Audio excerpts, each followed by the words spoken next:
marka waraysigan oo aynu la yeelanayno gudoomiyaha ururka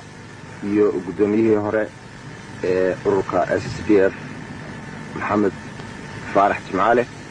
iyo Cabdullaahi Askar su'aasha ugu horeysa waxaanu weydiinaynaa gudoomiyaha SNM Chairman Silanyo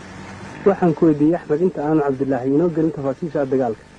waxa jirta oo ay ku andacoodaan xukunka imika Soomaaliya ka dhisan in ururka SNM la yiraahdo uu doonayo in uu kala gooyo Soomaaliya ama wax sida kale hadaan kuugu dhigo waxay ku andacoodaan had iyo jeer in ay doonayaan in SNM ururka la yiraahdo uu doonayo in uu waqooyi gooni u goosto arrinka maxaa ka jira maxaa aad ka sheegaysaa ka leedahay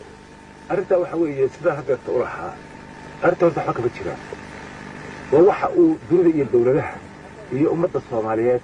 ee dadka aaga waqooyi ay walaalayihiin marka uu doonayo inuu kala gooyo oo uu ku cidla dhigo uu ku hadlo weey SNM distoor bay leedahay SNM mabaadi bay leedahay SNM waxa la go'aamo badan oo ilaa inta ay abuuratay ay go'aamadeeda ku qaadanaysay siyaasadeeduna waa cadaan wax alla wax ka jiraana arrinta ma jiraan marxaati ka ceeda arrimaha noocaas oo kale waxa jirtay in badan in sidaan imika sheegaya meelo badan jiraysa way dalka gudihiisa ah masalan qabaalka leedahay waa ma jeerteen dadyo kale iyo ay soo yimaadeen dadka SNM taageera ee meel walba iyaguna jooga iyo SNM la war hadlay lagu goostay oo lagu tashaday in wax la wara qabsado in nidaamka laga soo wada horjeesto inaan marraba dagaal iyo xumaan la isugu iman arrintaasina waa mid aanu qaweynayno oo xoogeynayno oo aanu fulinayno oo aanu aaminsannahay oo sax marka waraysigan oo aynu la yeelanayno gudoomiyaha ururka iyo gudoomiyihii hore ee ururka SSPF Maxamed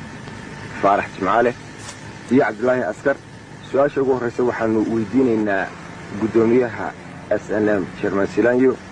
waxaan ku weydiiyay Axmed inta aanu Cabdullaahi inoo gelin tafaasiisha dagaalka waxa jirta oo ay ku andacoodaan xukunka imika Soomaaliya ka dhisan in ururka SNM la yiraahdo uu doonayo in uu kala gooyo Soomaaliya ama wax sida kale hadaan kuugu dhigo waxay ku andacoodaan had iyo jeer in ay doonayaan in SNM ururka la yiraahdo uu doonayo in uu waqooyi gooni u goosto arrinka maxaa ka jira maxaa aad ka sheegaysaa ka leedahay arrinta waxa weeye sida hadda u lahaa arrinta waxa ka jira